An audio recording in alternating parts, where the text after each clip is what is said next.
بسم اللہ الرحمن الرحیم ربی جعلنی مقیم الصلاۃ ومن ذریاتی ربنا وتقبل دعا ربنا اغفر لی ولوالدی وللمؤمنین یوم یقوم الحساب۔ اے میرے رب، مجھ کو اور میری اولاد کو نماز پہ قائم رکھ، اور میرے رب مجھ کو بخش دے، میرے والدین کو بخش دے، اور ایمان والوں کو بخش دے یوم حساب کے دن۔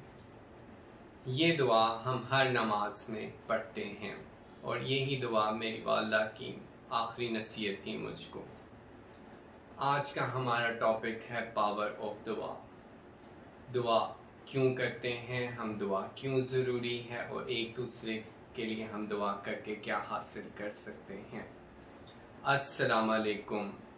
جب ہم سلام کرتے ہیں تو اس میں بھی ہم دوسرے کے لیے دعا کرتے ہیں۔ سلام کا جواب بھی دوسرے کے لیے جواب ہے۔ وعلیکم السلام میں بھی رحمت ہے۔ جب ہم ایک دوسرے سے ملنے کا آداب سیکھتے ہیں تو وہ بھی السلام علیکم سے سٹارٹ ہوتا ہے، یعنی دعا سے سٹارٹ ہوتا ہے، یعنی ہم وش کرتے ہیں کہ اچھا دوسرے کے لیے ہو، اور اس پہ سلامتی کے لیے دعا کرتے ہیں، رحمتوں کے لیے دعا کرتے ہیں۔ تو ہمیں ہمارا مذہب دعا کرنا سکھا رہا ہے، اپنے لیے بھی، اور جب ہم کسی سے ملاقات کر رہے ہیں تو اس کے لیے بھی۔ جب ہم دعا کرتے ہیں تو دعا سے ہم کچھ بھی حاصل کر سکتے ہیں، ہم ناممکن کو ممکن کر سکتے ہیں، ہم لا حاصل کو حاصل کر سکتے ہیں، ہم ایک ایسا بات چیت کا سلسلہ قائم کر سکتے ہیں اپنے رب کے ساتھ، اپنے رب سے گفتگو کے ساتھ، اپنے رب سے دوستی کے ساتھ، اپنے اللہ تعالیٰ سے ہم ہر کچھ مانگ سکتے ہیں، ہر دعا کر سکتے ہیں۔ یہ انسان کو عاجزی کی طرف لے کے جاتی ہے، ہر دعا انسان کو عاجزی کی طرف لے کے جاتی ہے۔ وہ مانگتا ہے جب اپنے رب سے سچے دل کے ساتھ، رب بھی سنتا ہے۔ اپنی ارننگ کو حلال کریں، اپنے تعلقات کو اچھے کریں، آپ کی ہر دعا قبول ہوگی۔ اور یہ مت سوچیں کہ آپ کی دعائیں قبول نہیں ہوتی۔ آپ کی جو دعا فوراً قبول نہیں ہو رہی تو اللہ تعالیٰ اس کے بدلے میں ہو سکتا ہے آپ کی کوئی مصیبت ڈال رہا ہو، یا آپ کی دعا کو آخرت میں اس کے لیے آپ کو بہت بڑا اجر دے رہا ہو۔ بہت زیادہ دعائیں ہم کرتے ہیں، ہمارے والدین ہمارے لیے دعائیں کرتے ہیں، اور ہم ان دعاؤں کو اپنے سامنے پورا ہوتے ہوا بھی دیکھتے ہیں۔ تو ہمیں اللہ تعالیٰ کا شکر گزار ہونا چاہیے، اور اللہ تعالیٰ نے ہمیں دعا کرنا سکھایا، اس پہ بھی ہمیں شکر گزار، اور اس پہ بھی شکر گزار ہونا چاہیے کہ اللہ تعالیٰ نے ہمیں دعا کرنا سکھایا۔ دعا ایک عبادت کی روح ہے، دعا ایک مومن کا ہتھیار ہے، دعا ایک ایسا بے مثال تعلق ہے انسان کا اپنے رب کے ساتھ جس کے لیے کوئی سواری نہیں چاہیے۔ جیسے میں نے لاہور سے کراچی کا سفر کرنا ہے، میں نے کراچی سے امریکہ کا سفر کرنا ہے، تو مجھے ایئر پلین پہ بیٹھنا پڑے گا، لیکن میں نے اللہ تعالیٰ تک پہنچنا ہے تو میں دعا کروں گا، اور اللہ تعالیٰ سے ہدایت مانگوں گا۔ جو بھی میں نے کچھ حاصل کرنا ہے میں اللہ تعالیٰ سے مانگوں گا۔ اپنی زندگی میں پڑھاتا ہوں بچوں کو، پڑھاتے ہوئے میں مختلف طرح کی پرابلم سے گزرتا ہوں، اور بچے سمجھتے ہیں کہ شاید مجھے ساری پرابلمز آ رہی ہوتی ہیں، لیکن مجھے ساری پرابلمز نہیں آ رہی ہوتی، میں کئی دفعہ پھنس جاتا ہوں، ایک دن میں بھی کتنی دفعہ پھنس جاتا ہوں۔ تو میں زیر رب اللہ تعالیٰ سے دعا کرتا ہوں کہ اللہ تعالیٰ میری عزت رکھ لیں، اور مجھے یہ جو پرابلم نہیں میرے سے سالو ہو رہی اس میں میری مدد فرما دیں۔ ودن اے منٹ وہ سلوشن مجھے سمجھ آنے لگ جاتا ہے۔ تو اللہ تعالیٰ کی رحمت اور برکت آپ کے ساتھ ہوتی ہے، آپ اس کو فیل کریں گے، آپ سچے دل سے مانگ کے دیکھیں، اللہ تعالیٰ آپ کو ضرور عطا کریں گے۔ ہم پر نماز فرض کی گئی، ہم نماز کا سٹارٹ کرتے ہیں حمد و ثنا سے، اس کے بعد ہم جب سورہ فاتحہ پڑھتے ہیں تو وہ بھی ایک دعا ہے۔ تو اس میں اگر آپ ہر ورڈ پہ غور کریں، ہم اللہ تعالیٰ کے رب العالمین ہونے کا اقرار کرتے ہیں، پھر اللہ تعالیٰ سے مدد مانگتے ہیں، اللہ تعالیٰ سے کہتے ہیں کہ ہم تیرے بندے ہیں اور ہم تجھ سے ہی مدد چاہتے ہیں، اور ہم ایسی دعا کرتے ہیں کہ ہمیں وہ رستہ دکھائے جو نیک کاروں کا، اور اس رستے سے بچائے جس پہ غضب نازل ہوا۔ تو اللہ تعالیٰ نے ہمیں طریقہ سکھا دیا نماز کے اندر ہی۔ پھر اگر ہم دیکھیں، ہم ربی جلنی پڑھتے ہیں، وہ بھی ایک دعا ہے۔ پھر ہم دیکھیں دعائے قنوت پڑھتے ہیں عشاء کی نماز میں، وہ بھی ایک دعا ہے۔ تو یہ ساری دعائیں ہمیں نماز کے اندر، پھر نماز کے بعد، فرض نماز کے بعد دعا قبولیت کا باعث بنتی ہے۔ آپ نماز کو خشوع و خضوع کے ساتھ ادا کریں۔ خشوع و خضوع کے ساتھ ادا کرنے کا مطلب کیا ہے کہ آپ نماز کو اس طرح سے کریں کہ یہ جس طرح سے اس کو ادا کرنے کا حق ہے، اس میں جلد بازی سے یا ریاکاری سے کام نہ لیں، بلکہ آپ اس طرح سے کریں کہ آپ اپنے رب کے حضور نماز پڑھیں اور رب آپ کو دیکھ رہا ہے۔ جب آپ کے دل میں یہ بات ہوتی ہے تو آپ کا ہر کام اچھا ہو جاتا ہے۔ تو اللہ تعالیٰ آپ کو ہر وقت دیکھ رہے ہیں، اللہ تعالیٰ سے آپ مانگیں گے، اللہ تعالیٰ آپ کی دعا کو ضرور قبول کریں گے۔ اللہ تعالیٰ کو مانگنا پسند ہے، اللہ تعالیٰ کہتا ہے کہ مجھ سے مانگو، کیونکہ اللہ تعالیٰ ہر چیز پہ قادر ہے، ہر چیز کا مالک ہے۔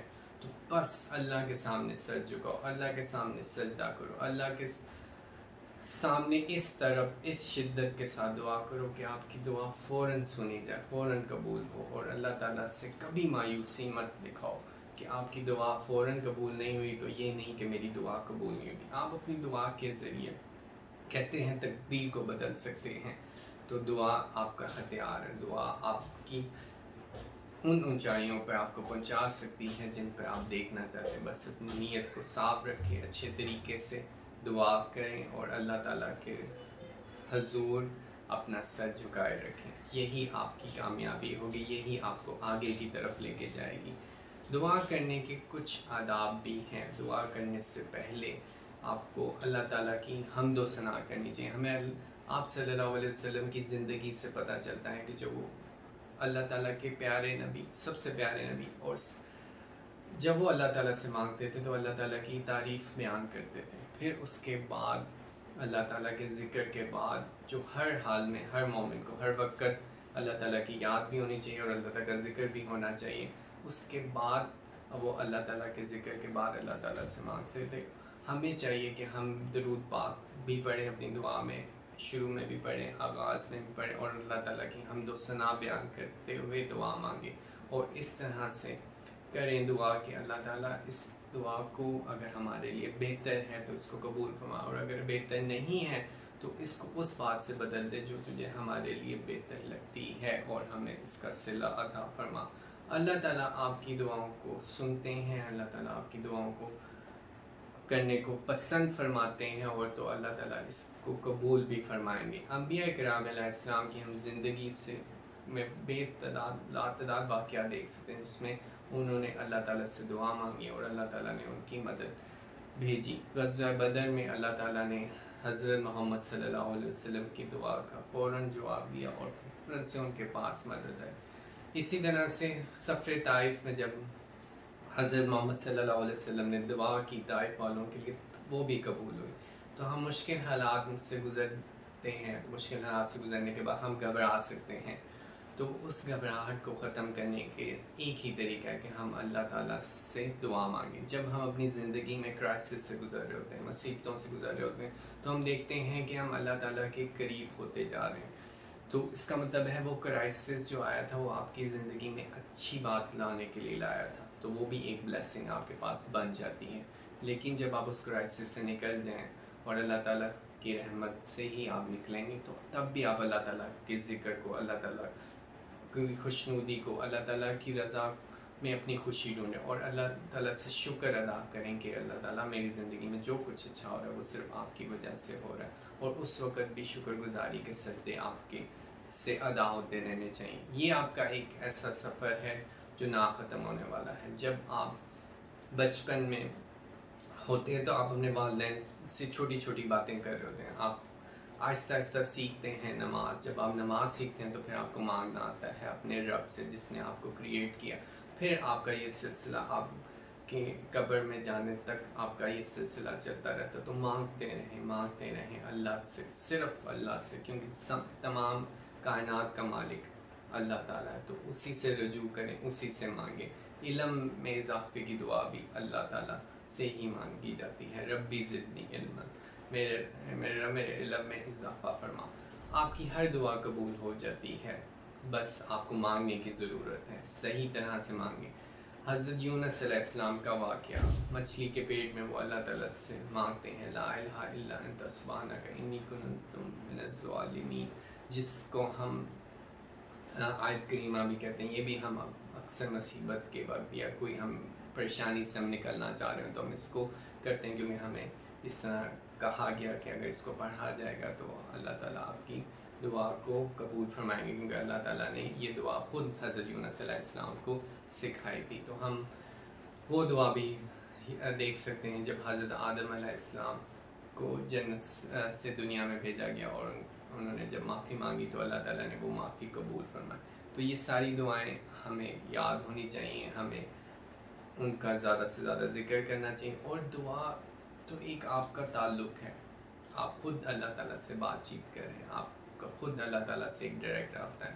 اپنی دعا کو عاجزی کے ساتھ پیش کریں، اپنی دعا کو تحمل کے ساتھ پیش کریں، تو اللہ تعالیٰ آپ کی بات کو ضرور سنیں گے۔ سورہ بقرہ کی آیت نمبر 201 میں اللہ تعالیٰ فرماتے ہیں، اور یہ دعا آپ صلی اللہ علیہ وسلم کثرت سے مانگا کرتے تھے: اے ہمارے پروردگار، ہم کو دنیا میں بھی نعمت عطا فرما اور آخرت میں بھی نعمت عطا فرما، اور دوزخ کے عذاب سے ہمیں محفوظ فرما۔ سورہ مومن کی آیت میں اللہ تعالیٰ فرماتے ہیں کہ تمہارے پروردگار نے ارشاد فرمایا ہے کہ تم مجھ سے دعا کرو، میں تمہاری دعا قبول کروں گا۔ سورہ بقرہ کی آیت نمبر 186 میں اللہ تعالیٰ فرماتے ہیں: اور اے پیغمبر، جب تم سے میرے بندے میرے بارے میں دریافت کریں تو کہہ دو کہ میں تمہارے پاس ہوں، جب کوئی پکارنے والا مجھے پکارتا ہے تو میں اس کی دعا قبول کرتا ہوں۔ تو اللہ تعالیٰ ہمیں دعوت دے رہے ہیں پکارنے کی، یعنی اللہ تعالیٰ سے مانگنے کی، اور اللہ تعالیٰ کہہ رہے ہیں کہ جب کوئی مجھے پکارتا ہے تو میں اس کی پکار سنتا ہوں۔ دعا کی فضیلت میں جیسے میں پہلے بھی بتا چکا ہوں کہ وہ آپ صلی اللہ علیہ وسلم نے فرمایا کہ یہ مومن کا اختیار ہے، اور اللہ تعالیٰ اس شخص سے ناراض ہو جاتا ہے جو اپنی حاجتوں اور ضرورتوں کے وقت اللہ تعالیٰ سے دعا نہیں مانگتا۔ یعنی ہمیں ایسا رویہ اپنانا ہے جس میں اللہ تعالیٰ سے ہم دعا کرتے ہیں۔ دعا ایک تعلق ہے، دعا ایک رشتہ ہے، دعا آپ کسی کو دے بھی سکتے ہیں، خاص طور پہ جو لوگ دنیا سے چلے جاتے ہیں، ہمارے عزیز اقارب، ان سے ہم بات چیت نہیں کر پاتے، لیکن ہم ان سے اپنی دعاؤں کے ذریعے تعلق استوار کر سکتے ہیں، اور نیک اولاد اسی کو کہا جاتا ہے جو اپنے والدین کے لیے دعا کرتا ہے۔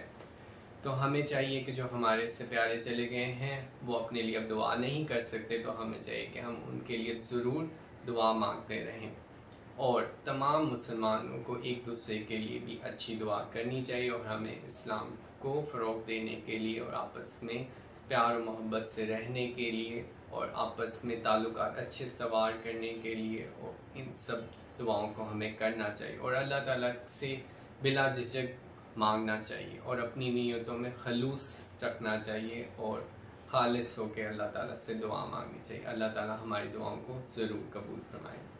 ہمیں اللہ تعالیٰ سے مانگتے رہنا چاہیے اور اللہ تعالیٰ سے دعا کرنا چاہیے۔ اللہ تعالیٰ کو یہ بات پسند ہے۔ میں اپنی ویڈیو کا اختتام دعائے قنوت پہ کرتا ہوں۔ اس کا ترجمہ یہ ہے کہ اے اللہ، ہم تجھ سے مدد مانگتے ہیں اور تجھ سے بخشش چاہتے ہیں، تجھ پر ایمان لاتے ہیں اور تجھ پر بھروسہ کرتے ہیں۔